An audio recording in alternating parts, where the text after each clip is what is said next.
Nice. Right. All right, everybody, can you shut the fuck up for a second? I got kicked out of band. I did too. Hey, oh my God. It's a different story. We're about to start a goddamn podcast. Shut up.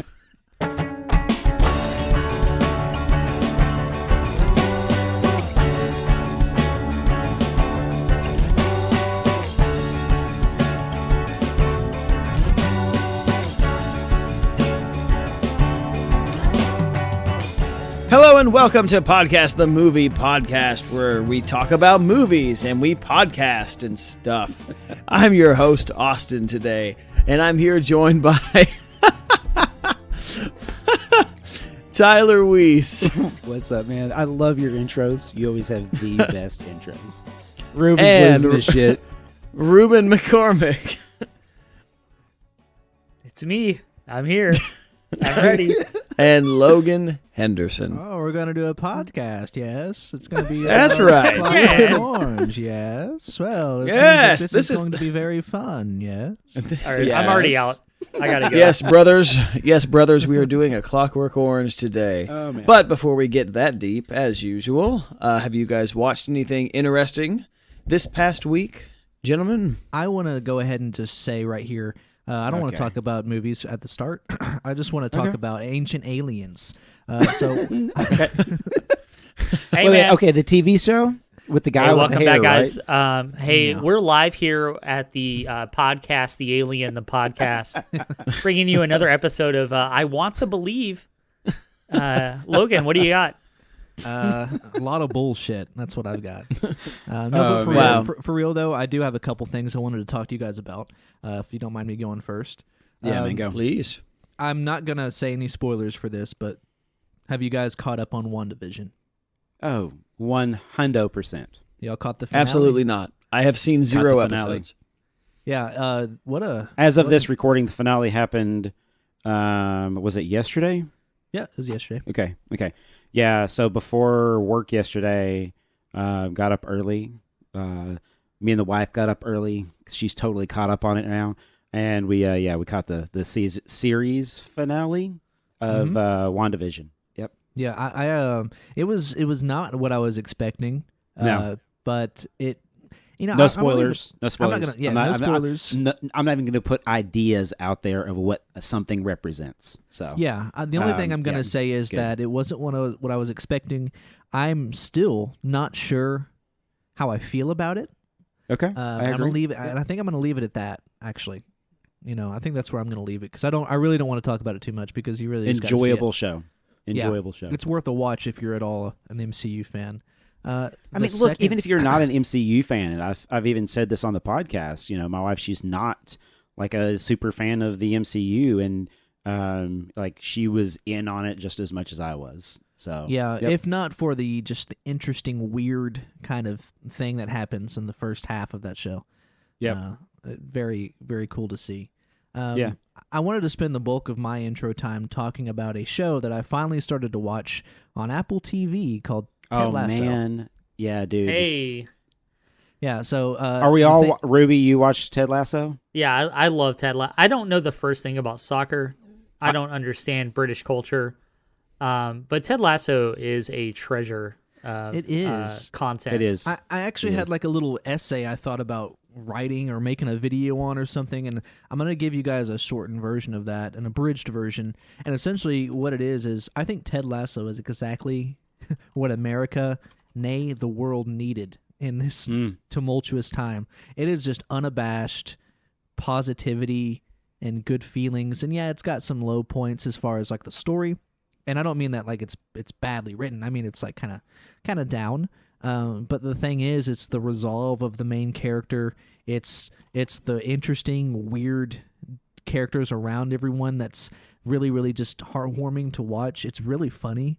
Like Jason Sudeikis, I've It always is loved him incredibly on SNL. funny. It's super Did you, funny. did you guys see how fucking high he was at the Golden Globes? I Yes. love it so much. And wearing a He- hoodie. He Come was on, like, man. oh shit, oh we won. It's the funniest thing I've ever And seen. He then- was not yeah, prepared at all. Well, He had not no only was idea. he not prepared, just the whole look that he had, and he's wearing a hoodie like everybody else on the screen. It's hilarious. I'm certain everybody has seen the video by now. Whenever you do that pan out, and it goes from like, each person that was nominated, and they are dressed to the nines, son. I mean, in their house, in their living room, just dressed like they're going to go to this crazy, crazy fancy party. And Jason Sudeikis is over there wearing a fucking hoodie, looking like he just woke up. And they were like, "Oh shit, hey dude, the Golden Globes are on." And he was like, "Oh fuck yeah, I should watch that." And he's like, "Oh shit, I'm doing this." Is Jason Sudeikis the guy that was in Forgetting Sarah Marshall? No. He What the fuck is Jason Sudeikis? He's an alumni. Segel? Yeah, he's an alumni of Saturday Night Live. Yes. Yeah. So maybe you've seen him there. He was in what was the He's in the movie? We're the Millers. I don't know if We're you've the seen Millers. that. Yes. I was thinking that movie's pretty goddamn funny. I think it's pretty funny too. Yeah, it was a kind Is of a he like surprise. the dad in that movie? Yeah, he's the dad. quote Yeah. unquote. He's the dad. dad in that movie. Yeah, quote unquote. Yeah. Now, he's just an alumni of SNL. So, being able to go from the stage play, skit after skit guy to being a Golden Globe winner of an, mass-produced comedy drama, I think it really speaks to SNL's ability to find these actors and actresses of caliber that allows them to grow from just being a one-hit skit to featuring in full-blown Hollywood films or full-blown television shows, whether it's Will Ferrell or Andy Samberg. Yeah, and it's a lot of these improv guys. He wasn't a stand-up comedian like a lot of the people that wind up on SNL are from some other kind of media nowadays, like Samberg. He was just an improv guy, and so he did have some acting chops, and you could tell by the characters he played on SNL. He was always like, it was legitimately like there was just a lot of acting involved. Like one of my favorite ones that he did, because he always was in the weird ones. It was like the court of Maine, but they were playing it as if it was like in Louisiana, and so they were doing all of these like, New Orleans accents, and it was so just weird. It made no sense. Oh yeah, but you gotta go watch it. And then there's his another one. Accent in Ted Lasso is fucking great. I know this is a podcast of a bunch of Texans. All right, so yeah, we recognize when people are bullshitting on the accent, and there's a couple spots where he loses, but otherwise it's pretty solid. It's very solid. It's such a fun like contrast to the all the other characters other than Coach. Danny Rojas. Football is life. Yeah, that's my favorite character. Yeah. Oh my god, it's such a great show. It's very good. I encourage anyone to watch it. If you've purchased an Apple product in the last year and a half, you probably can get have Apple TV. access to it. Yeah. So you need to get on there and check it out. What's scary about that is I have no idea when it expires. So at some point in time, that's just going to show up as a bill somewhere, and it's going to be paid by some card that I have no idea that I have on file for this fucking thing. Any Android users out there, you own no Apple devices, just go to tv.apple.com on your computer, sign in, and then go over to like bestbuy.com, and they're just giving away like 6 months. You don't even have to do anything. Yep. Just use your email address, a fake email address, whatever.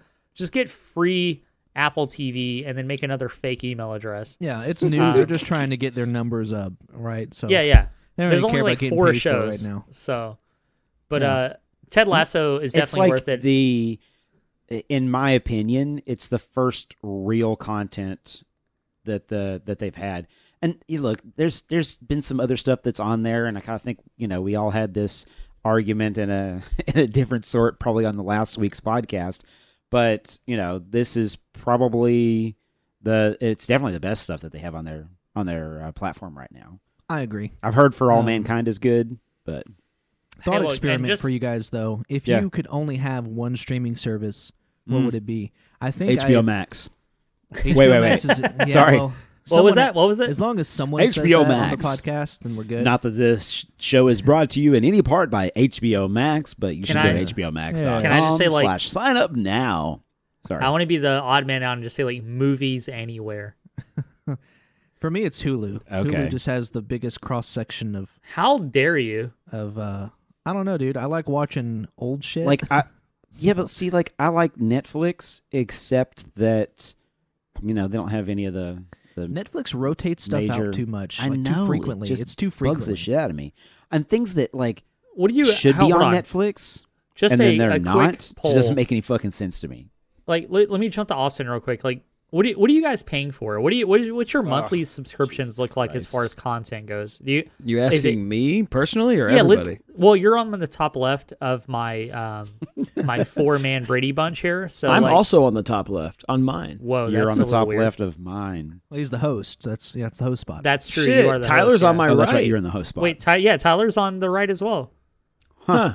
This is the very puts us first all time in that the I think same places. all of our So like stuff is lined up. content wise, and I'm talking only streaming movies, TV shows, not video games, not books, not whatever. Wait, Ruben. So if I look at Tyler, like, does it look like I'm looking at him? Not that way. No. No, the other way. There Yes, you go. Now there you're you looking go. at him. But he's right here on my Nope. screen. That's fucking Nope. bullshit. Hold on. Other Other And way. listen here. It's Other it's way. a camera. You know how cameras. You're talking to my Listen here. wall. That's better. Okay. You piece of trash. There you go. Yeah. This is just I'm gonna very sc- weird to I'm observe, screenshotting to this. say that. Sorry. But Somebody put to this. answer your Somebody put this question, on I'm the gonna answer Twitter. your question instead of Austin because it took too long. Oh, sorry. I didn't even hear the question. My I answer got should- caught up with the My camera. answer should give you some insight of that. I utilize the divide and conquer method amongst my friends, where one of us will take Okay. one of them, and then we just Yeah. kind of pass around. But as far as the Sound one like- I pay for, it's Hulu. I just said it. Obviously. You Okay. sound like a bunch of communists. So you're just saying our streaming Yes, is what it sounds like. It's, You're all it's a just collective chipping in. hour. The people Okay, own so just a everything commune of collectively. content. Officially, I want a shirt that says "commune of content." Okay. I'm down. With my face Sign up. just in the background. Bring your Okay. hammer. Yeah. Ruben, to answer your question, I think I only pay for Disney Plus, Hulu, and Oh, Netflix. I do have Disney Plus as well. I'll pay for I that. think that's it because HBO Max I get from Hannah. Hannah pays for that. Yeah. Other So- than that, I don't think I use anything else. Why have we not created a podcast, a movie, the podcast commune of everybody chips in? I don't understand And why. I was just I'm just thinking thinking about about this that, yeah. as I'm talking. As Oh, we're I'm talking sorry. this Are you conversation. broke motherfuckers not paying for shit? So Oh, you no, want to I'm- mooch Okay, off no, of no, us? no. So I have, I've got all of them. yeah. Well, Tyler as do literally has I. every single one of them. He pays $117 a month. What do you mean? It's Okay, probably pays like let's more go through than it. that. Let's go through it, Tyler. What do you Oh. have? It's more than that. I have no idea. Okay, he doesn't even know it. That's how rich he is. He's just like, I pay for all of them. Look, and the thing is it's kind of one of those things that, as a 40-year-old plus human being on the face of the earth that has a family, and they all rely upon my fucking logins to all of these different platforms to be like, I have You to are have, the content provider. I know. You're a I distributor. pay for everything. Everybody else gets it. So sounds illegal. Netflix, Hulu. The only thing, I don't pay for Disney Plus. That's in my daughter's name. So he's more of like a dictatorship, where I was proposing more of a communal I got you. community thing, Yeah. right? So Yeah. I'm more of the That would make a lot more communist side of sense. things. Yeah. Mhm. Yeah. Yeah. You guys but are distributing the idea. value, whereas Tyler is taking on the entire cost, but only allowing who he chooses to participate. Okay, so here we go. This is how we're going to do this. All We're going to set up multiple accounts, and we're going to farm those accounts out to other people. Okay. We can be our own content providers. That's maybe how we YouTube shouldn't- works, right? Maybe we shouldn't talk about potentially illegal things on the Oh, show. fraud.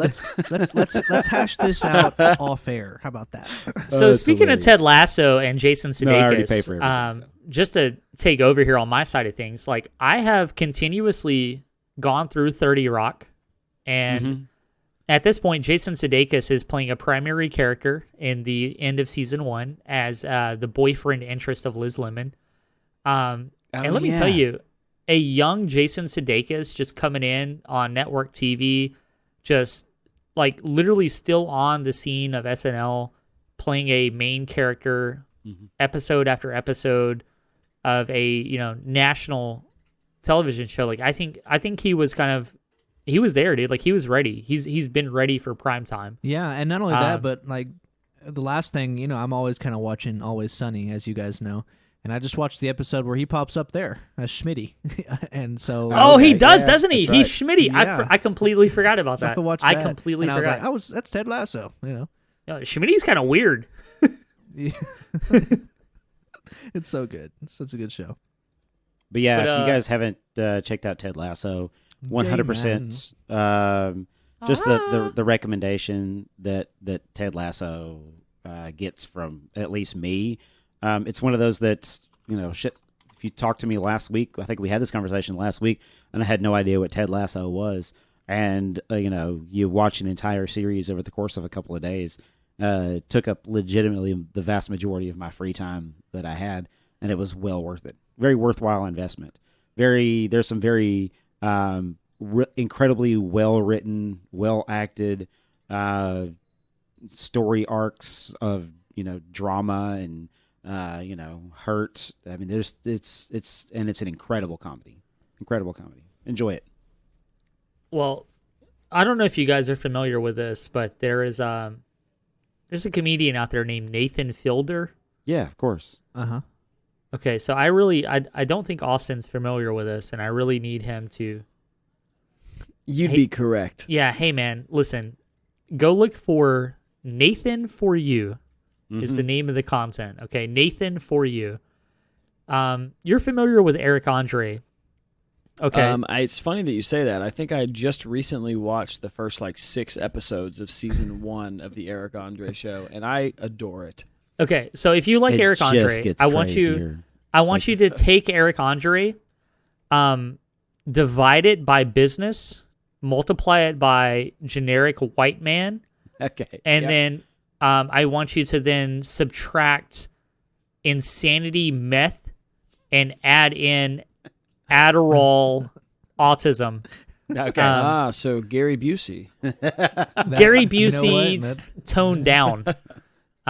So Nathan For You is a live skit prank show where this guy goes into real businesses nationwide, and he says, "Hey, listen, I am a college graduate. I am a business major, and I want to help you make your business better." And unbeknownst to these individuals, they're like, "Okay, sounds great. I can't wait to be on national TV and to make my business better." And he goes, "Here's my idea." And his idea is not smart. He is not a smart man, but he's a stand-up comedian. This is all real. None of this is scripted. He actually was on national TV a few years ago for Goat in the Water and Dumb Starbucks. I don't know if you guys are familiar with these two, but these are the two bigger I haven't ones. seen him. Okay, so Goat in the Water is where he goes to a petting zoo, and he tells this lady, "Listen, I'm going to make your petting zoo national. Here's what we do. We throw a pig in the water, and we drown it. And we record a goat that is being carried by a man in a scuba suit underwater on a crane, carrying the goat that grabs onto the pig and rescues the pig. And we shoot it as if it is a cell phone camera footage as a lost footage event with the name of your petting zoo, so people believe it and come to visit your special goat." And she's like, "Okay, yeah, sure, that's fine. Let's do that." And he does it, and it actually hits national, like Good Morning America, fucking MSNBC, Fox News, everything. And it's just a cameraman that goes, "Goat in the water!" And he yells, "Goat in the water." Maybe it's the other way around. A pig rescues the goat. Either way, it's all scripted. But national television did not know this, and they ran the skit. And this lady received hundreds of thousands of dollars of funding for people to come to see this special animal. And it turns out it was just a prank for his TV show 2 years later. So he's a smart man, but all he's playing himself, and he is a very reserved, very autistic, social anxiety person. And there's even episodes where he does fake dating shows, but the fake dating shows are for him to find a date, and it's super weird. So I need you to go look at Nathan For You. Check it out. That's what something I've been watching, along with 30 Rock. But I have not finished WandaVision. I'm one episode away. It's awesome. And if we get into A Clockwork Orange later, I want like 5 If. minutes to. If I think it's Yeah, if. that's probably a definite. Yeah. I just want to tell you guys how much I want to let you guys know about my feelings of this movie when you're ready. But you guys go ahead and take over. Well, from yeah, here. we'll definitely get there. I promise you that. Mm-hmm. Tyler, what have you watched? Anything interesting? Well, I've already talked about Ted Lasso. Ted Lasso, and then I think the yeah. So based upon the conversation that you and I had, Austin, I watched Casino. For right, yeah. Nice. like shit, man. I can't even tell you when the last time I had watched Casino was. It's probably been 6 years since the last time that I watched it.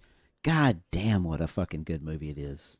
Well, It we is were such flirting an with the enjoyable idea of movie. doing Scorsese. Well, we were Yeah. thinking about Scorsese. And we were thinking about Wes Anderson. Oh, yeah. Coming. Yeah, So I'm yeah. sure we'll get one of those guys here, maybe Yeah. next podcast. But God, if we watch any fucking Martin Scorsese, it should be The Departed, right? It's Goodfellas. Oh, right, you're right. It's Goodfellas. Goodfellas. I forgot. That's what it is. I just bought the Is 4K Blu-ray of that too. Yeah, it's like Goodfellas. 3 months ago. Is it? Is it though? Wow. I don't know. Okay, what is it for you? What is the Scorsese movie that is the movie for you? Taxi. Okay. I Okay. don't know. I like that one. No. because it's Oh, got. yeah. Taxi, like Taxi Driver. Taxi Driver or Raging Bull? Yeah, Raging Bull. Yeah, Taxi Driver. Are you guys? Or did you guys like The Aviator?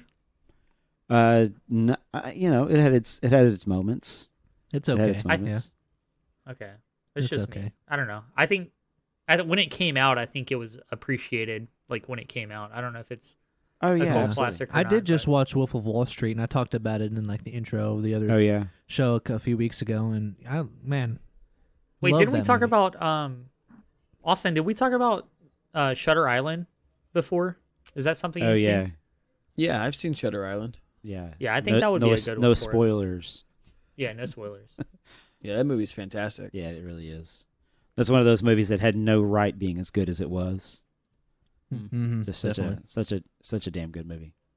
Well, I know you boys are incredibly interested, but the only thing I watched this week was the movie we were supposed to watch. So it is what Well, it is. at least Hey, you, that makes sense, At least dude. you did You- that. You just got a Yes, new Xbox, absolutely. right? Some So- people on this podcast don't even do that. Is that you? Are you talking about yourself? I'm talking about maybe Mr. Rubio a couple weeks ago. What was it? What did I not what watch? was the movie he didn't watch? I literally have watched every single movie. I don't believe your slander right now. No, there was one. What It's was going to be it? held in contempt. Hold on. Objection, Your Honor. Objection. Objection. Hurry, pull up the podcast movie list. Look through the list, let It me was tell you. Minority Report. No, I watched that. I paid $15 USD. It was Jackie Brown, is what it was. I watched Jackie Brown on No. Pluto. Hurry, Keep list going. all of them. I remember. Keep going. There were okay. It we, was we the kept it major- under No, wraps, you're wrong. Fake news. and I don't- watched every I movie. I don't have any proof because we I have didn't mention it on I the have paid podcast, out of obviously. pocket. I have paid out of pocket every time you make me watch a movie I don't own. I bought it that week. It was Do the Right Thing. That's what it was. I own it. It's on Vudu. I bought it in 4K. You watched it? Come at me. What's Yeah, I watched Mookie come into work. He was working. He's just trying to get a paycheck. Yeah. Okay. I've literally watched every It single was movie. Anchorman. That's what it was. It was He's Anchorman. Are seen- you kidding me? Yeah. He's seen Anchorman probably 30, 50, 40 times. Who knows? And I watched it that day.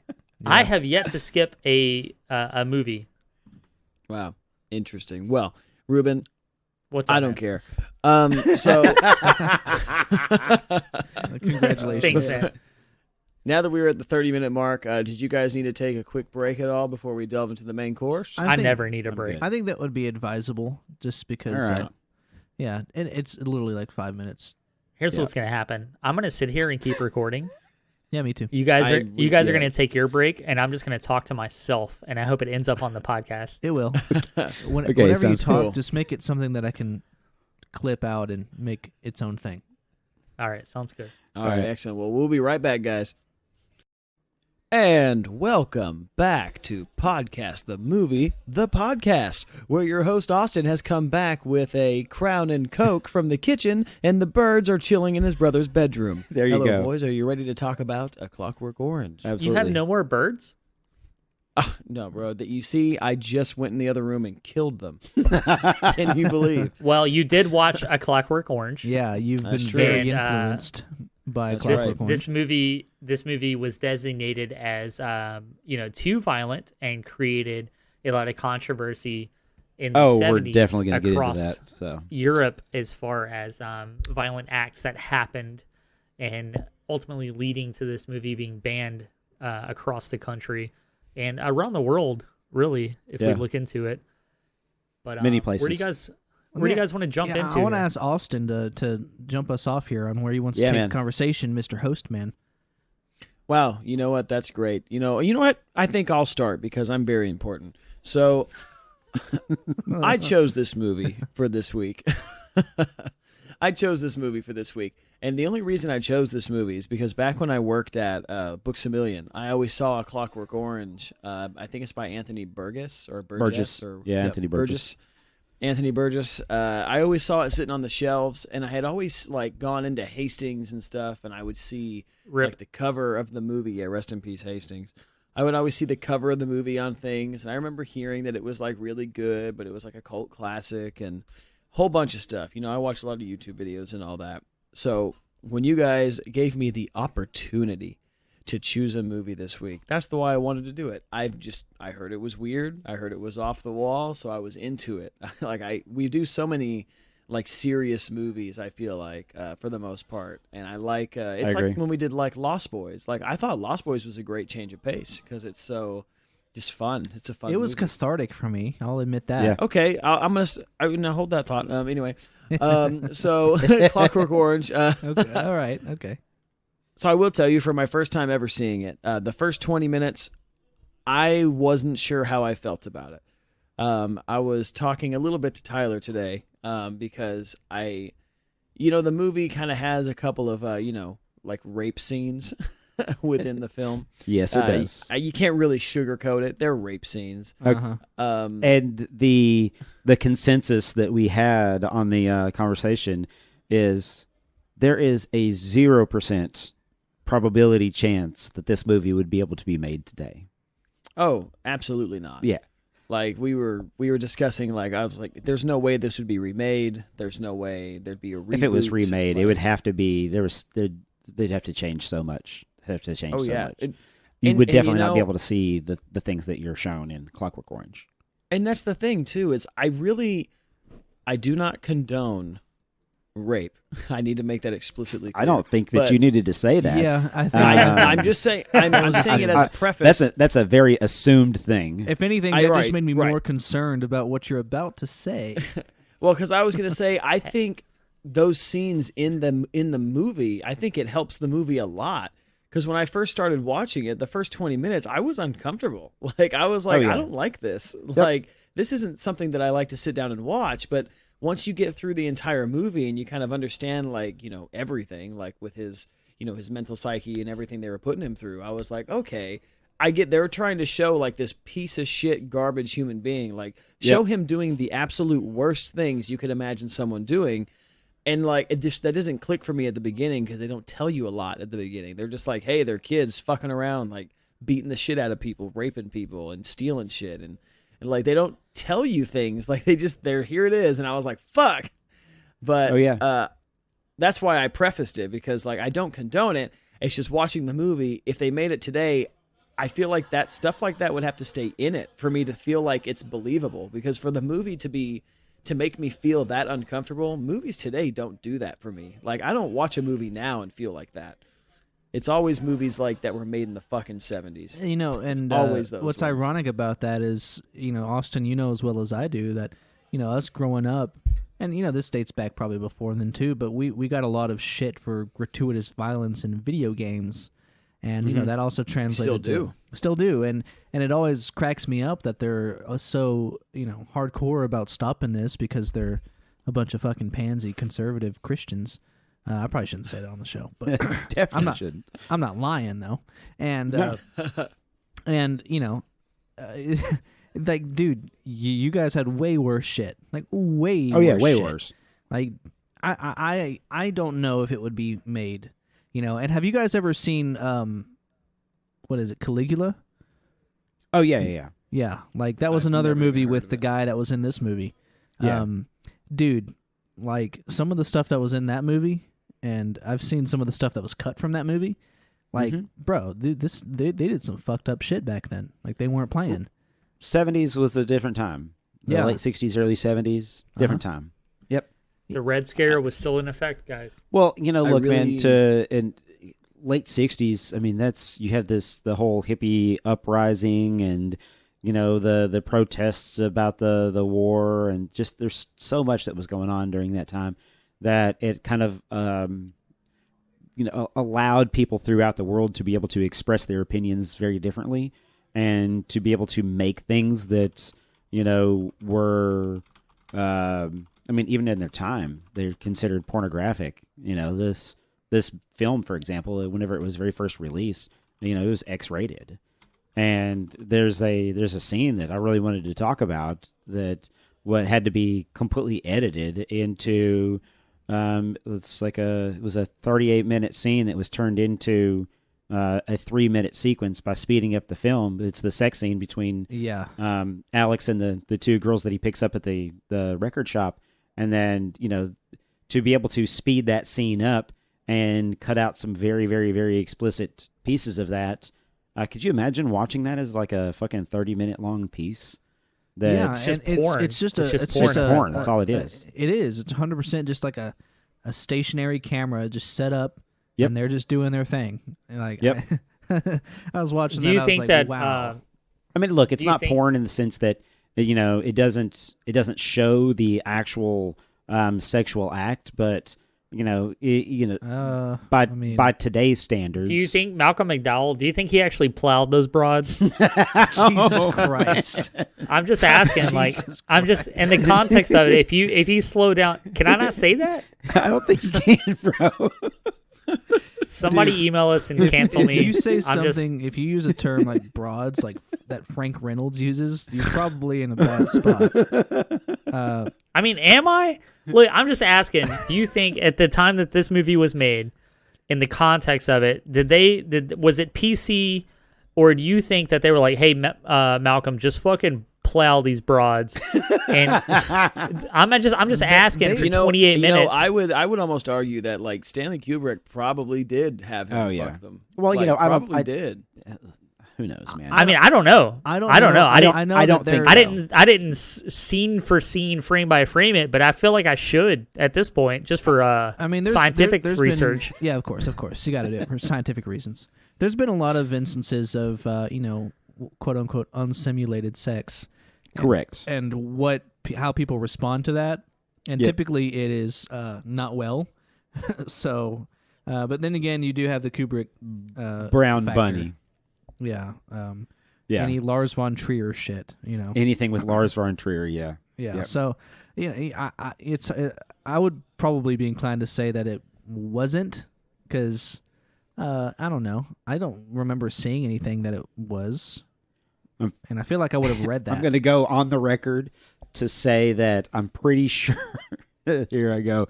I'm going to say dumb words next. I'm pretty sure that Malcolm McDowell had a flaccid penis throughout the entire 3 minutes and 38 seconds that we get to see in that scene. So I'm glad that you said that, because my brother actually walked in the room while I was watching A Clockwork Orange. Yeah. Like right before that scene, and we're sitting there watching. I'm watching him in the bar, or the CD shop, wherever they were at.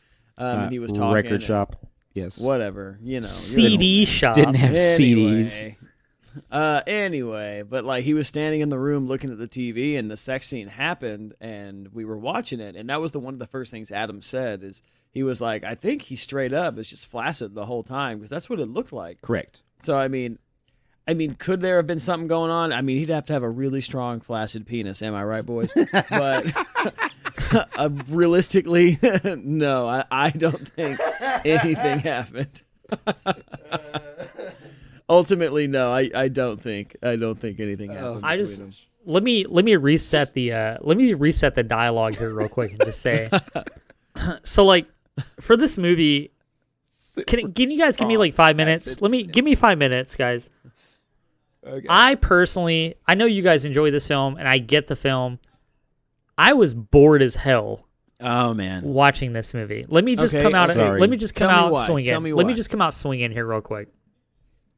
I get the movie as a point of culture and the impact that it had on setting the boundaries and changing the way that we viewed, violence and viewed sexual content on, the big screen. But not to say that there weren't other movies already doing this a few years before with, fucking Night of the Living Dead or, I can't even think of it, but like around this time, this was what, 70, 71? 71, 71, I think yeah. is when it was. Yeah. This movie, I felt that it was, I like Stanley Kubrick, but I felt that this movie was too auteur, and I think I texted this to you guys earlier. Yeah, I was actually going to read it if you don't mind. Yeah, Go ahead. Yeah. Can you read Let's get my some read my verbatims going. context real quick, word for word? I said, A Clockwork Orange is too auteur, mumbo-jumbo, British bollocks for me. I'm ready for y'all to tell me why I'm supposed to find this culturally historical other than its shock value of the time. I'm falling asleep trying to listen to these tea drinkers go off about liberty and justice and personal choice. So you didn't like it. Whenever you're ready, I would totally like to give you a little bit of rebuttal that Austin, I think, has actually already answered, which is Austin had no point of reference on everything that you just said. This whole idea behind what it means historically, this idea of the violence that it's supposed to represent, he had no idea that it had any like significant impact on culture. He didn't even know what the fucking movie was about. And going into this movie that he knew because of a book that was sold at a store that he used to work for, and his take on it, I believe, in my opinion, is probably the take that the vast majority of people have, like whenever they see it. And again, this is a movie that I saw in my early 20s, and seeing this in my early 20s, it's one of those that you kind of you hear about throughout the years. And my parents spoke very highly of this movie, and I didn't really have a point of reference on it until my early 20s. And one of my friends introduced I was probably 18 maybe. One of my friends introduced me to Clockwork Orange. Definitely was when I was 18 now that I remember it. I had to be a little sneaky about the first time I watched this movie as a kid, because when I first discovered a little bit about how it was probably not appropriate, I was like, well, my parents definitely are going to want to watch this with me. It's the same thing with like Caligula. It's one of those things like growing up that, I don't know for you guys, but it was like an advertisement. It was in the back of like a Playboy magazine, and there'd be an advertisement for Caligula because they couldn't put out any advertisement anywhere else because it was this forbidden thing. The Playboy, like whatever, not Playboy specifically, but like the wider company of it produced that movie or something, right? Possibly. I know we're not talking about Caligula. I don't know the history of it, so. Yeah. like, I want to say, guys, so listen, I get the movie and I watch the movie and sure. I really appreciate it, and I like the visual aspects of it. And I think some of the lighting and the directing and just the set pieces that they have throughout the movie, I really appreciate it, but I don't like The Office UK. I don't like the IT crowd. I don't like British people. I think that's basically what it boils down to. Is Yikes. So like Snatch, you don't like anything like Guy Ritchie movies? I love Lock, Stock, and Two Smoking Barrels. I think that's a great movie. I really do. Yeah. I think, I think the Transporter... Hold on, do you not like Harry Potter? No, I like Harry Potter. I think it's fun. You need to get your fucking priorities straight, bro. Yeah, but some of those are not like overtly British. Like this is... Right. This is so British that, like, for me as a Texan American... There was a lot of times in this movie where I was like, I don't understand a single word they just said. I felt like Ted Lasso. Like, I was like, I'm not getting it. I'm not getting That's it. my problem. I turned on the closed captioning and still had problems following the movie. Not to say that that's wrong, but like, there are times where I'm literally going, let's just move on to the next scene because I don't know what they just talked about. Well, okay, I think so fucking just Eastern European that it bothers me. Well, and okay, so Um, that I think a lot of that comes from this idea that Anthony Burgess. So in the writing of the book, he creates a language, and the language that he creates is called Nadsat, and it's Old English, Cockney rhyming slang, the way that they talk, and Russian. And so you have all of these languages kind of mixed up together, and the reason why it's actually in the movie the way that it is because it's very present in the book, and Kubrick actually used the book as a direct reference. Almost all the dialogue that is spoken in the movie comes directly from the book, and the way Kubrick presents it, and this is one of the reasons that I really like the language that's used throughout the entire film, which is you use context clues, kind of like whenever you're trying to figure out another language, but it makes you pay attention to the words that he says, and you get this upon further viewing. It's just you're just like, oh shit, and you can find like there's almost like a musical quality to the language that they speak throughout the entire film. As Alex, the narrator, is taking you through the story of him, and we've spoken about this idea so many times of this, the unreliable narrator and kind of how that presents itself. And I love the language that's spoken throughout the entire film as his narration, which again, I think we've spoken many times on the podcast about a lot of times narration doesn't work. And I feel like it really has a place throughout the entire film because it gives you this thing to be able to ride with him throughout the entirety of it. And you get to go through all the different phases where, he speaks this Nadsat to him and his droogs, It's conflicting for me because I've kind of landed on narration doesn't work unless it is an unreliable narrator. But Sure. if that is the case, then you will always be aware it's an unreliable narrator, which kind of takes away from the experience. Well, kind of, but it's a usually story from a perspective. Yeah, I mean, that's always, at least it should be, always revealed at some point. It clicks to you like, oh, what I'm hearing and what I'm seeing is not clicking. At some point that should happen. What I enjoyed, like in conjunction with that, was how, when he wasn't being a complete terrible person, he was oddly like very well spoken and like super well spoken, charming, generally polite. Yes, sir. Yep. All that shit. Yep. So it was just a weird culture. Like, yeah. It was, well, I mean, ultimately for it's just me, a weird thing to like see. my understanding of the movie, watching it, and then kind of going back and reading content earlier today about where the movie falls into place is a divide of, and not to be extremely political, but about the way the movie is made is it's an outlook on the authoritarian control of the right wing versus the ability of freedom of choice with the left wing. And the way the movie plays out is that, ultimately we have that scene where he's on stage, he's forced to lick the boot, and he's deciding on whether or not to, have an in and out with the girl on stage and grab on her breast. Did he have free will? Did he have free choice in the sense that the religious aspect of it was that whether he's doing good or not, is he doing good by choice or is he doing good by force? Well, and it's 100% it's by force, and that's the whole presentation of the film. Is like what are if we're left to our own instincts, and it allows us to be able to make the choice and we choose good. Is that what it is to be a good person? But presented from the doctor side, they don't give a shit about any of that stuff. Yeah. They're just trying to reduce the end result. The people, the end result, and it's the number of people that are in prison.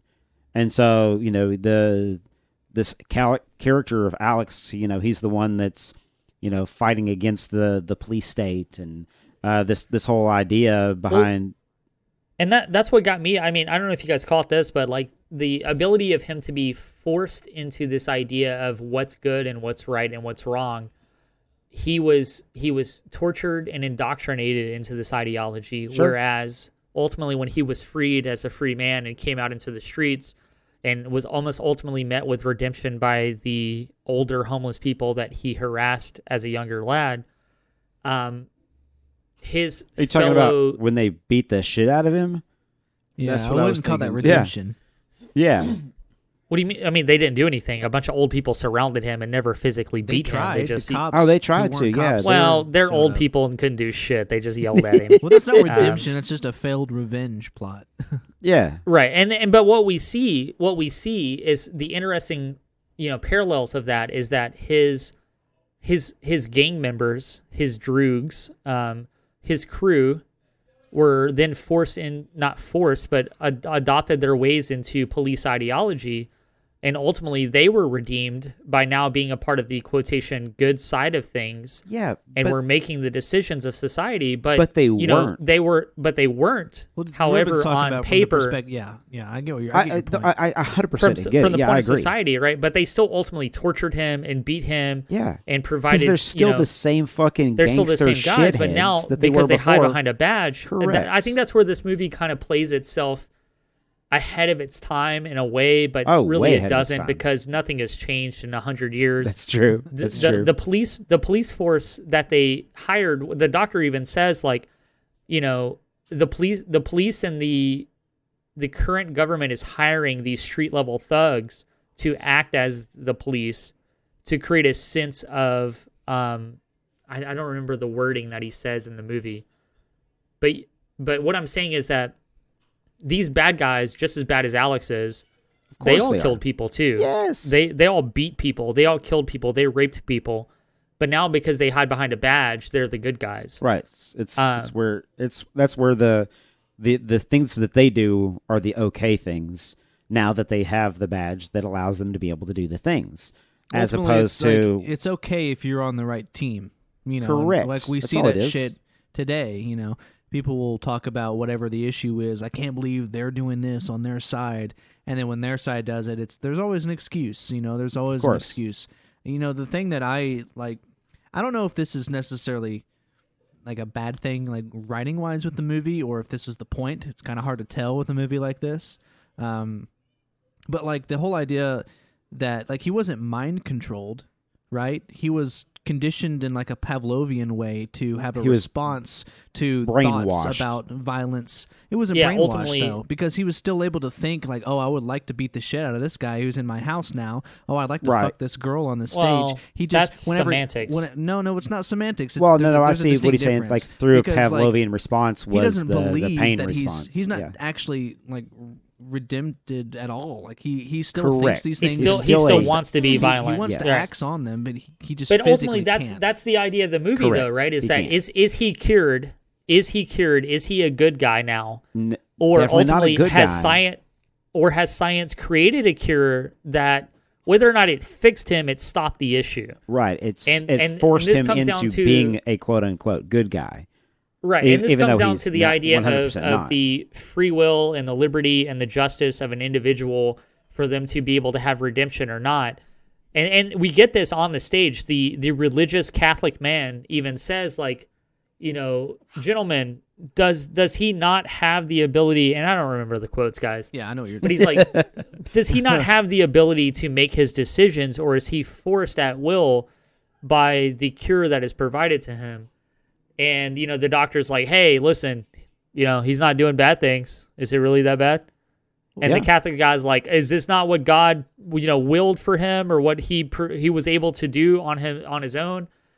And then, ultimately at the end, he fucking tries to kill himself. Yeah. He can't listen to his own favorite album and jumps out the window and tries to break his neck and lives. And then in the hospital, he gets designated his own wing of the hospital because he's such an international, superstar to an extent that they're like, hey, we got to let this guy just be in his own area. And the original doctor that fucked him up in the first place a year ago now shows up again. He's like, hey, man, you fucked up. You fucked up my image in the public. Let's shake hands and take pictures and be like, hey, you know. And it wasn't just like a you're doctor. okay now. It was the Minister of the Interior is what that was. Yeah, he was like the leading government figure of redeeming, how do I say this? Like, he was the leading figure, right? And so And ultimately, he never fixed him, right? Because at the end, he's like, No. "Oh yeah, Goes dude, right- I'm He didn't totally, care. I'm It wasn't totally about better." that. He was just using him. To me, it's a lot. Right? It was a it's very, political. like, It was a political movement. Yeah. resembling. It makes me think of like the modern private prison system that we have here. And I know this is a subjective thing, but like it's not about reforming people and helping them No. understand that they need No. to a moral and ethic code. No, it's Nope. about putting them away in this terrible, often Stick them in a system unethical for and a like, well, they're- specific period of time. Well, they're not And- causing any more damage, so the problem's fixed. Let's forget about it. It's like I don't know if that's the best way to do it. Yeah, the So- rehabilitation has not been done. Yes, that's the kind of the allegory, so to speak, that I take from it. I don't know if it was intended to be a prison thing, but that's kind of what I went to. I was like, this seems a lot like the bullshit private prison stuff we do in America. I don't know if you guys caught this, but I really appreciated looking back at this movie with fresh eyes, the Austin Powers take of him getting brought into prison, and he's like, one watch with the silver wristband, Yes, I Yes. loved that. I loved it so one much. boot, and it's literally the shot for shot the Austin Powers scene of like one penis pump. Yeah, And like, Yeah. I get it now. I absolutely get the Austin Powers references now of where he's being brought in. And also let's point out early in the film where we get the gang coming into the mid-century modern futuresque apartment of the couple, the guy that's writing, who is very clearly Stanley Kubrick, writing on the typewriter. There's always and a his, writer who's right. always. Yeah. Writing his novel, and his wife, who ultimately is the actual smart one, who's like, I'm not going to let you in. Like, sorry, there's a phone somewhere else, go somewhere else. And he's like, just let him in. We can help him. Leads to her death, and his fucking Getting not paralyzed. his ability to be in a wheelchair. yeah. I was trying to keep that sane without, Yeah. I was calling getting him some- Greg Abbott. I was getting some rear Hector Salamanca vibes whenever he was just giving him that fucking stare. Oh down. yeah, 100%. Drink the wine. Yeah. Big time Um, Salamanca vibes for sure. But he had really, that whole scene though, when he was in the wheelchair, it was really expressive acting. I really liked it. Yeah. He was kind of dumb, but I kind of liked it. I thought it was funny. extremely theater. Oh yeah. Oh. Did you guys catch the fucking the beefcake Yeah, carrying do you him know in who the that wheelchair? That's Darth Vader. It's Darth Vader. Yeah. That's Darth Vader, dude. That's fucking David. What is it? David What's his name? Pros. Pros. I don't know. I can't pronounce. I don't remember. That's him. That's Yeah. that's Darth Vader without Yeah. the voice, because Yeah. ultimately Anthony. Shit. What's his name? oh shit, you Darth just blew Vader my mind. voice. You messed me up. It starts with an E, doesn't it? Earl. Every Yeah, something. yes. James Earl Earl Jones. some- Yes. James Earl Jones. James yeah. Earl Yeah. Jones. Every Star Wars fan just emailed us immediately, like, I how know. dare you stumble so upon sorry. that for 35 seconds? I am so sorry. But yeah, Man, this how do you- fucking this Austin Powers beefcake carrying around this wheelchair man, just sitting in the background. I thought he was an interesting character because He he's has one ultimately line too. No, he has a couple lines. he has a couple lines, Yeah. but he's never like, is he a bad guy? Is he a good guy? He's just there to help in general. Yeah, he's the mean, guy who this- carries the wheelchair down the steps. That's his whole role. And that comes into, I mean, you got to remember 5 years ago, this guy bought a house with his wife. It's full of stairs because it's postmodern. They Yeah. have these cool space bag futuristic chairs all in their house. Completely useless. And yeah, completely useless. And then he gets fucking beat by a gang of street kids, and his wife gets raped to death. And now he She does can't not even get raped to death. She gets raped, and then a couple of months later, she has pneumonia, and they say it's the flu. They say it's the flu.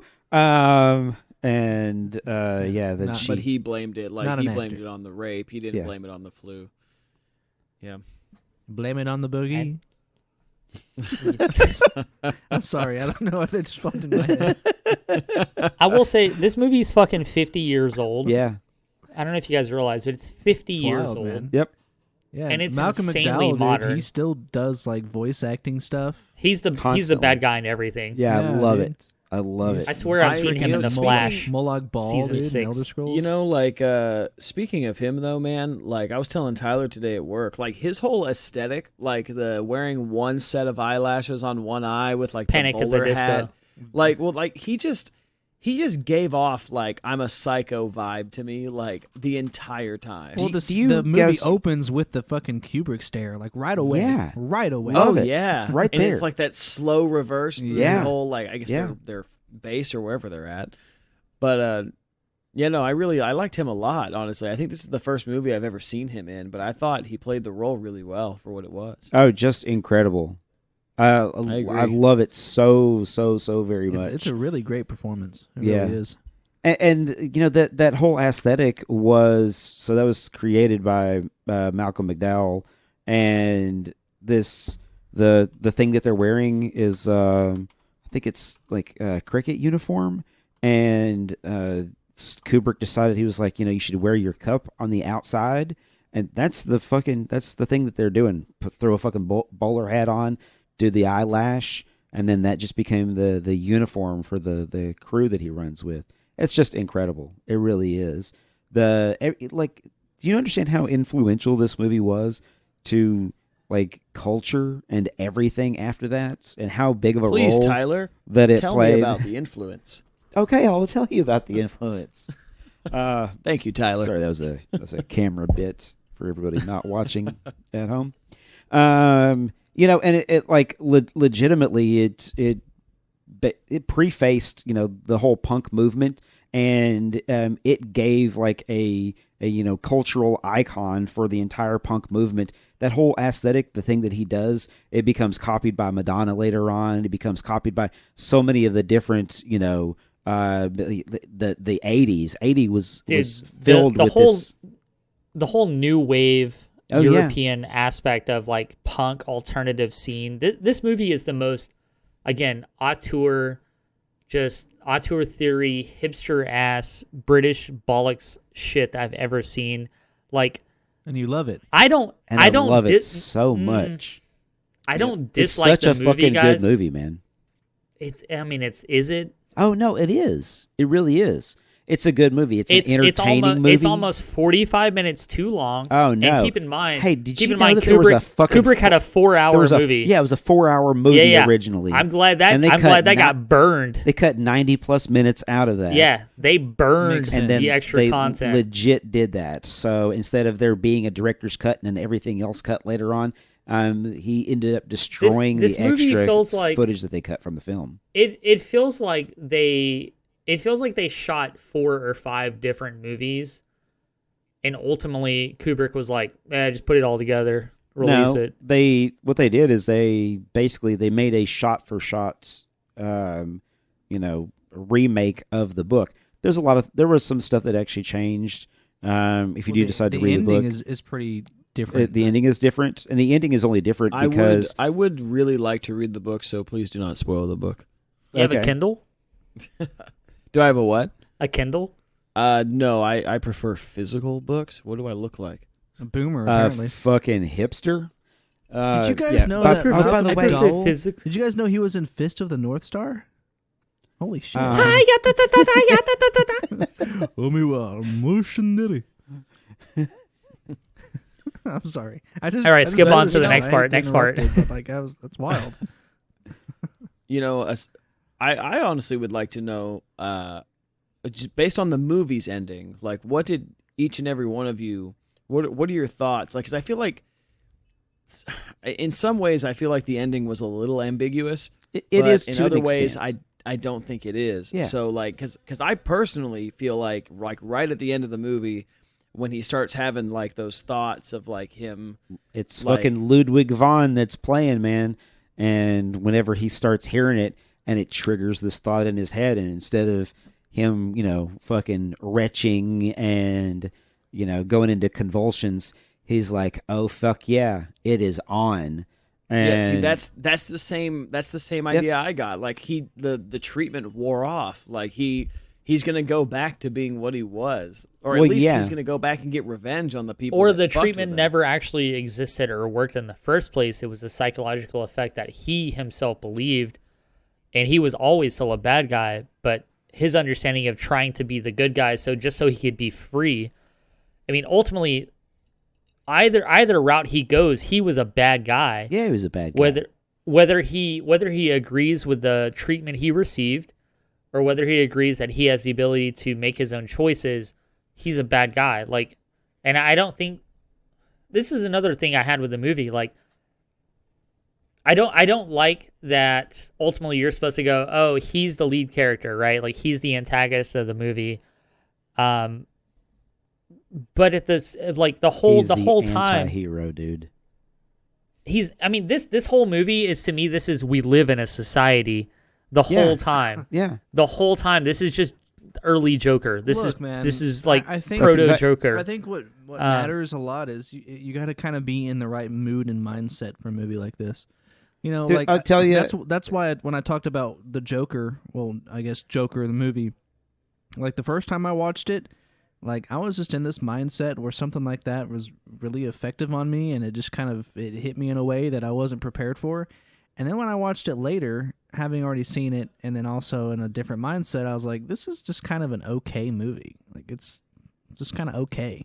You know, I think like a movie like this, you got to kind of be in the right mindset, so to speak, to enjoy it to a certain degree. Or at least Logan, I will say I've only seen Joker once, but I think it's wonderful. I agree. Well, let me say, like, for Alex as a character, how much are we supposed to interpret of the fact that, like, is he a rapist? Yes. Is he a bad guy? Yes. Yes.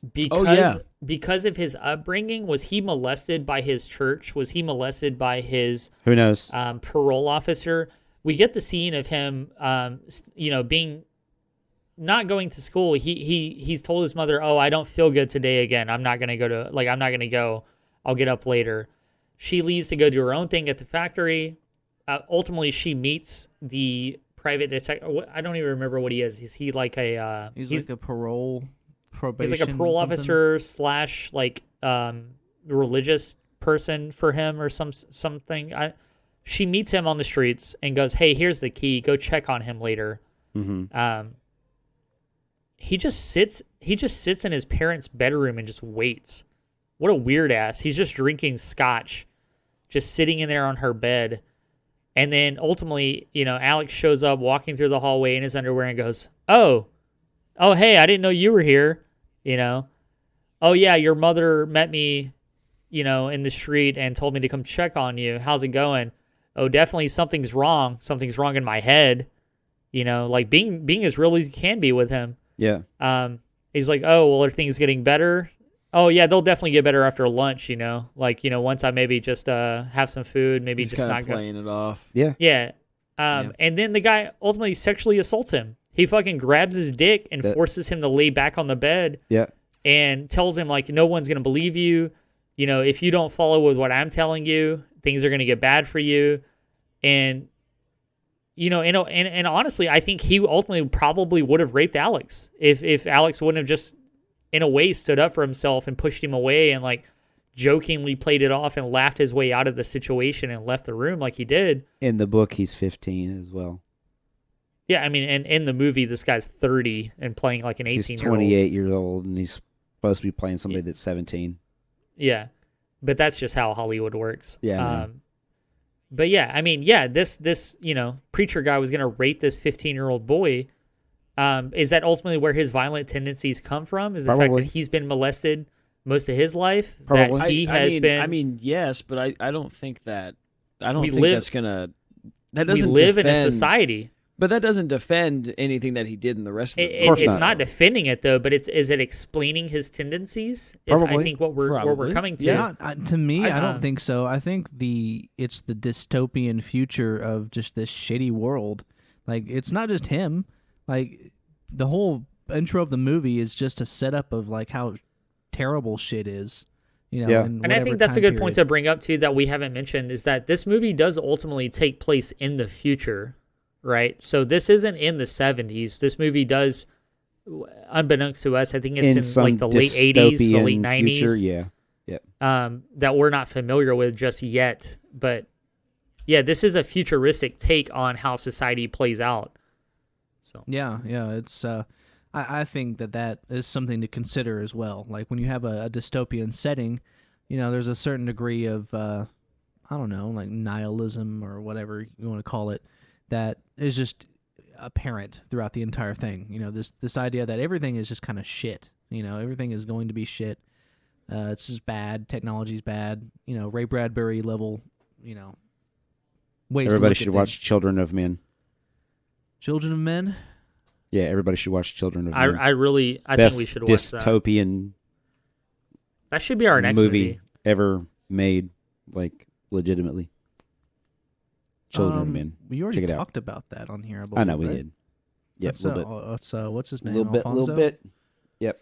Quran. Yes. I'll check it out. I haven't seen it yet. So to kind of give you just a little bit of my perspective, and you talk about like this whole mind frame that you have to be in to be able to go in to enjoy certain aspects of this movie. And for me, and it's because I've seen the movie so many times, for me, whenever I watch it now, the things that I enjoy about the movie are the anti-hero parts, a little bit of the violence, just the conversation that he has with his pals. I really enjoy those particular parts, only because I can kind of see the way that the movie was intended to be presented. Almost, I mean, there's a very black comedy aspect to the film, and it is ultra violent and ultra sexualized, and I mean it's one of these just absurdly insane takes on these hooligans being hooligans, whether dystopian future that is now our past, that hopefully never came to be, or maybe we are living in it right now. We don't really know, but I enjoy the shenanigans that take place because they are so they're very over the top, very over the top in just presentation. But we started this thing out by saying there's no way that this movie would be able to get made today because of the things that it visually shows you, and the themes that play out, where yes, they do stop a girl from being raped initially as a group, only to then perpetrate immediately a woman. Yeah, It had nothing to do with stopping the rape. It had everything to do with wanting to beat up their rival gang. Beat up that rival gang. Yeah. And just the if you guys haven't, I think violence that represents, and just this idea of maybe it's kind of the over the top way of being like, oh shit, these are like the bad guys.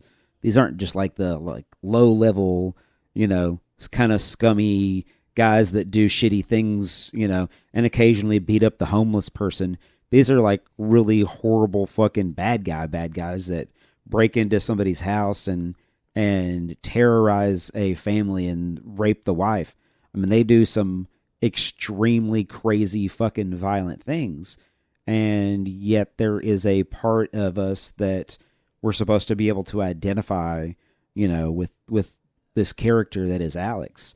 And I feel like we've already had, how far are we into this conversation in talking about this film? I think we all just identify with the character of Alex, in whatever part that we can kind of identify with him.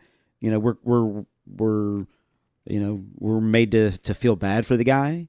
I'm a hot red-blooded male American, and I'm telling you what. I don't know. Well, as a red-blooded American, let me just tell you that I think the movie that did this better was The Warriors. I don't know if you guys have seen that. But yep, a bunch of times. It's the same movie, okay, but based in New York. Yeah, and a lot less rape, a lot more gang violence. Yes. Hey, Rubyen. Yeah, what's up, man? I just want you to know that I have not seen this movie. What? Classic. That is you- unheard of. If you could just Google it real quick and then bookmark it, it's called The Warriors. Yeah, comes out. It came out like what 10 years 10 later. years later. Yep.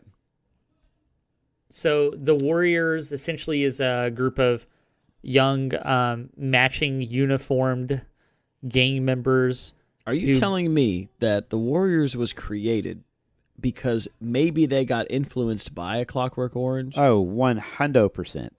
I won't say that's exactly what happened, but it's Okay. like 99% what happened. I feel like you're hiding It's behind like some things, Rubyen, 99% because what happened. Yes. So Rockstar Games made this video game called The Warriors, Oh, based off That's of hilarious. the 1970s movie Of course The it was Warriors. Rockstar. Yeah, of course it was Rockstar. It's very much the same movie. It's a gang of uniformed matching anti-heroes that beat up park hobos Yep. and ultimately beat up other anti-hero gangs who have a Anchorman level matching fight in the park with all the other different groups.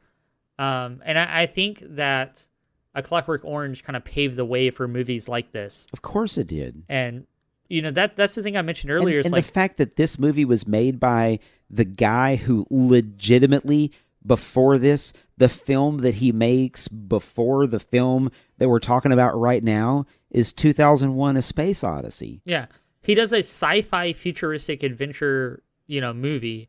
Hey, I And want then- you guys to know I've never seen that either. Okay, well, if you want 40 minutes of just apes screaming at each other, It is not 40 minutes. I think we've already covered this. It's Let Tyler- 10 let minutes Tyler at tell the you. absolute max.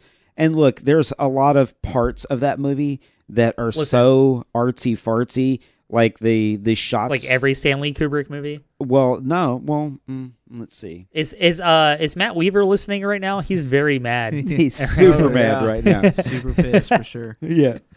Yeah. Austin, listen. In 2001: A Space Odyssey, they have iPads. 60 years ago, before iPads existed, Good for them. they have video FaceTime technology before that existed. Wow. They have artificial intelligence that controls in full autonomous situations of a space-based, I'm sorry, hotel in a way. I can't Oh. let you do that. Hey, Logan, open the pod bay doors.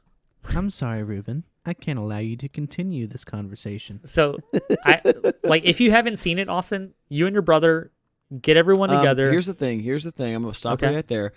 Adam has seen 2001: A Space Odyssey, and he saw it off of a coworker's recommendation like 2 years ago because they were talking about how great it was. Has he watched it recently in boring, 4K isn't it, though? HDR? A little bit. He has not watched it recently in 4K. It's but he almost as watched it- boring as Clockwork Orange. God damn. Oh, All right, listen, buddy. Tyler, I'm hold more on. willing Tyler, to- hold on. I'm more willing to accept that 2001 is boring than Clockwork I Orange. agree. I'm sorry. oh my God, Now, yeah. Adam has told me like tens of 20s of times that Space Odyssey is a terrible movie. Well, So, he's also like Gen Z. Yeah, he's He's literally 2 years younger than I am. yeah. exactly my 25. That's point. a huge difference. Exactly my That's point. a huge difference. He has a TikTok. No, he doesn't. Well, I'm an idiot. I've got a TikTok. Look, does he just watch like MCU and shit like that? I mean, No. I would argue that Adam and I, most of my family is very very sheltered from films. yeah, you're normies. Not because my family ever, Or normies. like they didn't keep us from movies. We just didn't watch movies. you just listen, watch the Logan- mainstream ones. Like that's why I'm Logan has confused a- by the fact that Ruben is the normie one right now. It's too high art. I don't like it. I don't. Listen, yeah. I'm not saying that A Clockwork Orange is bad. I'm just saying that no, I'm fairly certain you called it. it's bad. not. It's not Ruben, I Terminator. It's understand. not Yes, you're saying that it's not. It's not very Terminator good. 2. It's not Terminator 2. I like It Terminator. is definitely Okay. not I Terminator. like 2. Terminator 2 better. You are correct. I mean, yeah. Ruben, do Terminator you 2 have is a amazing. VHS player? I'll just come over and watch it with you. I got one, dude. It's literally Dope. I got 1 and 2 on VHS, bro. I don't We know if can- you guys are on stream right now, but I have. Bro, that's the same one I have. Well, I don't know if it's the same brand, but I have it's that not- one with the DVD player and shit. It's not hooked up at VHS the moment. DVD but combo. For the fans out there, we're gonna take a screenshot of this. I'm holding up a a VCR DVD player I used to have that exact same right one. now. I got it. I took a screenshot. It was Ruben. like My you go. mom gave me this $300. and said, "Is it really? Should I sell this?" When we bought it, it was like $300, and I'm Yeah, sure not no. now. Nah, they're probably like $40 now on eBay. Well, I watch a lot of Tom Hanks movies and Terminator 2 On VHS. on VHS. Well, you mentioned Yeah. Tom Hanks, so I feel it necessary. I just got to reiterate from last week that the Da Vinci Code is just fucking, man, real bad. Hot garbage. It's not bad. It's just too long. I have a suggestion like- for another I movie. feel like we're all way off Ba- topic you right ba- now. Well, yeah, but based off like what Ruben's been saying, I don't know if we can do it now because like all watching this movie and talking about it here has made me think about the movie Train Spotting. Oh yeah. Okay. You guys Incredible. ever Yeah. seen that? Yeah. Yeah. It's It's train fucked up. spotting. No. Yeah. Train spotting. I mean, there's so many different scenes in there that pay direct homage to what Stanley Kubrick does in this film. Yeah, I got a lot of Train Spotting vibes from it, and especially with us talking about some of the stuff with it. It's just some weird shit going on. I don't know, like I mean, probably not immediately after watching Clockwork Orange, but I'd like to put Yeah, I that know on the that. list at some point. Well, Speaking it's of- yeah, wait, go what's ahead. up? Go ahead. Oh, I was just gonna say, I know we're still talking about Clockwork Orange, but do you guys know what you want to watch next week? Are we on episode number 38 right now or something? I believe so. Yeah. Something This like that. is 37. So next week is number what? 37. Yeah. We're 37 right now. Got you. Yeah. Okay, so next week is 38. Mm-hmm. Do we roll right into the Warriors? No, absolutely. We do not roll right into the Warriors. So are we cheaper by the wrapping up? dozen. Are we wrapping Cheap- up Clockwork Orange right now? I think, I don't think I have any more to say other than I think A Clockwork Orange is. I'm not going to say a masterpiece, but I think it is a very good film. And Okay. it's much better than what I expected. I can't wait for you to watch other Kubrick stuff. Yeah, I was about to say top Kubrick movies. Rubyen, go. I mean, I like Full Metal Top Jacket three. a lot. Top three. But I think Logan's wrong. I think 2001: A Space Odyssey is still to this day ahead of its time, and I think that the I don't 45... dislike it. I think we can all No, agree. you though, said it you gets a hated little it. You boring said you sometimes. hated it. Oh, of course it does. Never. That's all I'm It never saying. gets boring. I think the 87 minutes of no dialogue at the beginning of the movie. It's like almost just- 40 minutes of Yeah. no dialogue. It's at least like 47 minutes. of but just it's not all. visuals. It's not all apes. Yeah, it's visuals. No, it's all apes and people touching computers. and outsides of the space station. That's how I Absolutely. felt when I watched It's- Star Trek: Wrath of Khan for the first time, and the opening Never seen it. 25 minutes is just the fucking big ass ship they're on. Yeah. It's not even the Enterprise. I think it's Two- like what the Enterprise is 2001 docked on. It's dumb. I don't think that Star Wars as an entire fucking powerhouse that it is would exist if 2001: A Space Odyssey agree. had ever released. I agree. The visuals in that movie, if you watch them today in 4K, it is like right now thinking about it, and I may go watch it tonight before I go to bed. The visuals in 2001: A Space Odyssey are absolutely mind blowing for what they were able to accomplish impressive as hell. 60 years ago. Before we had ever gone to the moon. So just Yes. think of that concept. And that's where the whole conspiracy and pre QAnon, shout out to my Q followers. Oh, Jesus Christ. I just want to let you know that Stanley Kubrick invented the moon landing, and Stanley Kubrick has references in The Shining to the moon landing or some shit like that. I don't remember. Did you guys conspiracy. catch the reference to 2001: A Space Odyssey in Clockwork Orange? There's one reference well, to it. the album whenever he's in the vinyl shop. Do you know the that's, thing that 2001: A Space Odyssey is not known for? And it's fucking soundtrack. Yeah. Yeah. It's the thing that is I'm so 100% glad you not said known that. for. And it's the one thing that we get in there. This kind of like a little. Can I say this is too a that joke from Kubrick. that vinyl shop was fucking awesome. Love it. Just the little alleyways and that was the actually Diagon a, alley. I wanted to be there. That was actually like a club, and then that the broads, Rolling the Stones broads played at a bunch, sucking on so. fucking Jolly gummies. Yeah, you know, yeah. Amazing. I'm glad you brought up the soundtrack on Space Odyssey, because speaking of the soundtrack of A Clockwork Orange, did you guys keep hearing like the familiar twangs from The Shining in that fucking soundtrack? Of course, yeah. Like, I know that The Shining wasn't made yet. Like, It's when all that movie pre-Shining. Yeah. Oh, like, yeah. Going well. That's that whole shot. That whole that the Kubrick face. That's that whole thing that he does throughout his. Yeah. Yeah. Yeah, I love it. It works. Love it though, so dude. much. It's just like you know exactly it's what you're about to get fucking into. effective. See, now I feel Yeah. like watching The Shining. If you haven't watched, so Austin, have you seen Full Metal Jacket? Have we had this conversation?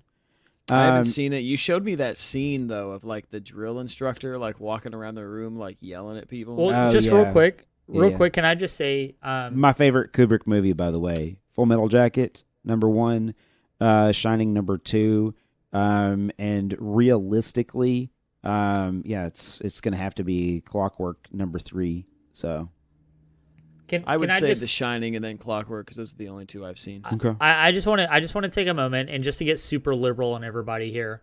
The musician, the composer that did the music for A Clockwork Orange and ultimately did the music for The Shining, when you bringing up that they sounded very similar, was Wendy Carlos. So Wendy Carlos. Wendy Carlos. Now Wendy Carlos. Wendy Carlos was born in 1939. I want to make that known. She's 81 years old, still alive to this day. Wendy Carlos was born Walter Carlos. Yep. An American musician, composer. She did the music for this movie. She did the music for A Clockwork Orange and The Shining, and actually for Tron. That should be a movie we do at some point, guys. Yep. The original Tron Yep. blows my fucking mind Love it, to yeah. this day. Love it. It's absolutely, literally ahead of its time as far as terminology and visual effects. And like, I can't believe Disney was like, yeah, Tron let's do a Legacy is computer better. movie. The sequel's even amazing. Like, the sequel blows my mind. Kind of, but the CGI. Well, sequel, hey, don't So be a bad. hipster. Don't be a hipster. so bad. But Wendy Carlos in 1979, kind of brought forward this idea in the public awareness of like transgender issues. Yep. Publicly disclosing that she had been living as a woman for the past 10 years. She'd undergone reassignment surgery, right after this movie had taken place. I just think it's very surprising that a movie like this, I guess it's not that surprising because it's not that long ago, but Yeah. We have these characters throughout history, and especially right now during Women's History Month, where we have Wendy Carlos as a transgender, and I would say a leader that may not be well known, kind of creating the soundtrack to the movies that have all been created as like culturally relevant or culturally understandable for today's society. And she's just out there like fucking 80 years old, like, hey, I've been talking about this for 50 years. Yep. You 100%. should read the story about it. It's pretty goddamn impressive. Pretty when you know impressive, the way yeah. that they used to treat anyone who was not your stereotypical just person in general back then, and to do that, like, oh man, dude, that's some good shit. It really is. It's wild. Incredible. Really, really, really cool. Well, Yeah, watch Full Metal Jacket. And I know that Ruben's favorite Kubrick movie is Eyes Wide Shut. No, you You'll said never that be about able to me. convince Don't me know. otherwise. Don't stop trying to put your liberal agenda on us, okay? Look, Hey, man, if it's not Terminator 2, I've never seen it. This is true. And if it is Terminator 2, Austin has never seen it. So if it's not Well Up done. by Disney Pixar, I've never seen it. Yeah. Now, But do hey- you guys have any suggestions for next week while we're still on the show? Thor: Dark World. Get out of here. No. You don't Look, throw in hey, MCU. Hold on. I know, like, it's not happening. No chance in hell. I watched it this week. I kind of liked it. It's fun. It's not bad. It's fun, right? It's actually not Oh bad. man, hot take. It's better than Iron Man 2. It's better than Iron Man 2 and 3. Oh. Well, hold on. Iron Man 3 is one of the best Christmas movies ever made. I would agree with that. If you're No. just if you're gonna put it along with other Christmas movies, sure, but it's not. That doesn't mean it's good. It's okay. It's not Die Hard good. Yeah. Do you guys want to watch? Saving Mr. Banks? What the hell is Saving Mr. Banks? I don't know that. Have none of you guys seen Tyler? I Oh wait, know sorry, it. Tyler. Have I seen that? I don't think so. Hold on, Is is that this a Tom? Is that Disney Tom movie? Hanks? That sounds familiar. Tom but I Hanks, Yeah. Saving Mr. Banks. Yeah. It's about the lady that wrote. Yep. Fuck, I don't even remember what it was about. This looks But it's a really good familiar. movie. Oh yeah, I've seen it twice. We got Emma Thompson, Jason Tom Hanks, Schwartzman. Colin Oh, Farrell. this is old. Paul, hold on. You Oh, it's sold me. really good though. It's based Paul in like Giamatti. the 30s. Paul Giamatti's in it. I'm sold. Oh, really? Giamatti's in it? Yeah, Giamatti's in I'm it. in. So, the entire reason to watch Amazing Spider-Man. It's on Disney Plus too, so you guys don't have to pay to rent it Okay. if you already have Disney Plus. What are you that saying is. I'm poor? I'm just saying we're always buying movies every week. Tom Hanks plays a racist in the movie. what movie is he not a racist in? Oh, Easy there. Hot take. Castaway. Name. I was just about to say Castaway. Okay, Yeah, his no, only he- friend he- is white. No, he is though. He is. He's definitely Racist. I don't know. Name another Tom Hanks movie. Forrest. Um, maybe? Like he. I mean. Yeah. Okay, he's Forrest from the Gump. South. He's Okay. retarded and racist. Easy, going. easy, Whoa. Ruben. Whoa. Easy. Okay. Hey, Oh, Hey, he was hey. a part of. He Whoa. was a can part I of the point Black something Panther out real movement. quick? Can I point something out real quick? Jesus Christ. Ruben said inside of the same podcast, and I'm quoting now. Ruben said, it is Women's History Month. And then he also said, did he Hey, plow he's those broads? Yeah. No. Oh yeah, listen. I can look. Are you telling me I'm not allowed to say it's Women's History Month and appreciate that, and then also go, did he plow those broads? Yeah. Because it's. You guys watched a movie that you find culturally historical and relevant, and the entire movie is just an exploitation of young women in the early 70s of Britain, where it does nothing but show their breast and their rape, Gosh. Okay. and doesn't advance the story or content Hey of the man, movie at hey all. man, does. hey I'm just saying. man. I didn't say Let you know he's the a bad movie guy. was a cultural movement. I just said that. Well, I the liked it a Library lot. of Congress of the U.S. did and established this movie up there with Shrek. So look it up. This movie I think that That is just a holds- I worthy, think that just- a worthy fucking film to be up Yeah, against. All I right. don't see a well, problem. this movie holds the same place that the U.S. government places it. Did along you say with Shrek? Shrek is Look it up. significant, dude. Significant as hell. It's significant to the cultural and historical heritage of American culture. Shrek and A Clockwork Orange. Clockwork Orange They're on the has same nothing part. to do with American culture, though. Well, that not according Except to your it, except government. it does. Not my government. And it's made by an American. Excuse me.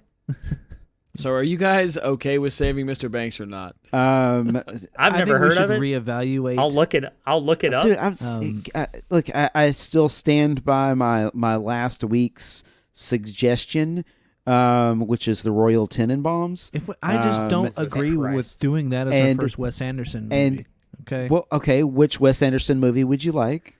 I Bottle would Rocket? like. That's kind of. You know what? Actually, I don't know what movies he makes, so I'm gonna look it up. I'm about Wes to convert. Anderson. I'm literally about to convert Austin to the biggest hipster Wes Anderson. Oh, I've never seen Appreciation. Isle of Dogs. I've always wanted Isle to of see Dogs. that. That's not where you start a Wes Anderson No. collection. I'll tell you that No. right there. No. It's a good. It's a good movie, but you don't start with second rate fucking stop motion Wes I Anderson. kind of Like like you, Yeah. Life Aquatic, but it's You know, I Life have Aquatic never is saw probably a top tier single for- one of these Hold movies. on. Somebody take a screenshot of this and post it on Twitter. I'll be right back. Well, I don't understand. you know what? I'm okay with doing whatever. Wes Anderson, is he doing a remake of The French Dispatch? Possibly. That, I don't know what that movie is, but that pops up in his director credits see as that. the newest thing he's working on. Oh yeah. Yeah, I that's didn't the know thing. he was doing a remake of that. That's because that was an older movie. That came out before, right? All right. These are the only two I have at the moment on disc. At least I have the Criterion Collection for The Life Aquatic, Incredible movie. which is probably, if I had to argue, I would say probably my favorite Wes Anderson. Okay. Logan, shut up. But if we're gonna start anything, it's got to be Bottle Rocket, which I feel like Austin is gonna love this movie. Yeah, I love that movie. I could be wrong, but let me show you, dude. You can't read it because it's backwards. But Luke Wilson. No, I can read it. Luke Wilson, Owen Wilson, James Caan. Yep. Well, don't worry about him. He's actually very important to the story, but he doesn't play a part in the story. If that makes They're sense. not really criminals, but not everybody's got to have a dream. Wow. So they're not brothers in the movie. Yeah, Okay. but they're 100% brothers. Yes. It's a really good film. Look at him.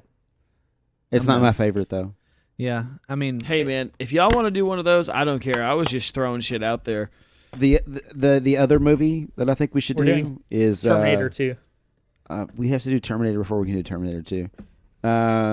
And the other movie that I was going to throw out there, is, I already mentioned it earlier. If we're going to, just to be able to jump off into a fucking Scorsese movie, Goodfellas, like legitimately, it's one of my favorite movies that's ever been made. And I think that it is something.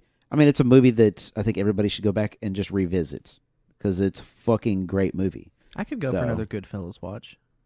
Yep. But man, Wes Anderson I have it on sounds 4K, fun, and I though. haven't watched it yet. Me too. Well, I have watched it, but yes, I have it on 4K as well. I think I'm leaning I- towards Wes Anderson, I'd have but to you get know it. what? If you guys want to go the other route, I'm fine with that too. I'll do whatever you guys decide. I don't care. Somebody text me in 5 minutes. Okay. Why don't we No. we go ahead and throw it up on our Facebook page?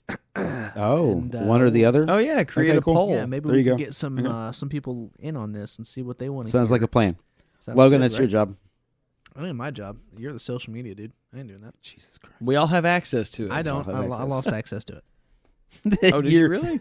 No, you he's didn't. a fucking liar. Damn. Okay. Foiled again. Fine. No, Austin do it. He doesn't do shit around here. You do it. There you go. There you go. Okay. Except bring fucking birds onto the podcast. Yeah, dude, get your shit together. Hey, All right, take us home. I'm the host of this fucking cast. Take us home, man. All right. I would list off the social medias, but quite frankly, I don't have them memorized. Do you guys want to list those off? Just go to podcastmoviepodcast.com. Everything you need is right there. Send us an email, podcastmoviepodcast@gmail.com. That's how you can get in contact with us. But really, just On go to the Twitter, website. Podcast Movie Pod. Facebook, Uh-huh. Podcast Movie Podcast. Hey, Podcastmoviepodcast.com. or you can check out our YouTube channel, which now gets only Podcast Movie Podcast audio videos because we can no longer video in person. Yeah. Did you guys Thanks, start doing COVID. the podcast on YouTube? So yeah, what I started doing is just it exports the feed now directly to YouTube. So if you want, let me tell you why that's a good idea, man. Because I'll be honest, like there's a lot of times where I go on YouTube, like on my living room TV. just want to have something playing in And- the background. Yeah, and Yep. I'll just play something. It doesn't have to be a video. it'll just So I think that's a great And idea. it'll just autoplay YouTube for me sometimes, and if it lands on a podcast, whatever, fuck it. Just keep Yep. going. It's awesome. Also, I whenever wanna Logan do a little quick shout out for our host today, Mr. Austin Newell. If you don't follow our Facebook, but if you guys are into video games, you might want to go check Yeah. out the Great Gaming Show. Austin, did you want to tell them about that? Oh, I wasn't going to try to plug my own gaming podcast, but since you guys brought it up, and if you made it 2 hours into this podcast, Has it been 2 hours, really? yeah, I'm at an hour 54 minus the 6 minutes that I'm we just took hanging our out. break. But yeah, so the Great Gaming Show podcast is a podcast I created a couple years, or not even a couple, it was a year ago, but I never got off the ground until now. The objective was to at least release an episode weekly, and we have been doing that so far. And my plan was to eventually, if you guys were up for it, I was going to have a couple of you guys on at a time and just go over whatever game. We can do the same setup we're doing here, and I can just post those straight to that as opposed to, of course, the podcast movie podcast. I'm down. And we can have two things going. We can have the game one going, and we can have the movie one going. But the Great Gaming Show, I only have the YouTube channel for that, and I have the Facebook, but the podcast is on everything. So Beautiful. I have no idea what the next episode is about, by the way. It might be Cuphead. We haven't decided. Podcast, Love the Cuphead. game, the podcast. No. Tyler has the rights to that one, I think. It's podcast, the movie, the podcast, quote, no, colon, the game. I think The that's, game. I think that's the way that it should be advertised. It's a side-scrolling adventure. Yes. There you go. It's a side-scrolling That's- adventure. That's awesome. Well, cool. If you guys don't have anything else to add, I think that wraps it up for this podcast. Yes, Awesome. I think it does wrap it up for this podcast. Yes. Yes. Yes. Yes, Yes. of course. Grab your nutsack. Cool. Well, guys, thanks for showing up. If you made it this far, we'll see you guys next week. See you.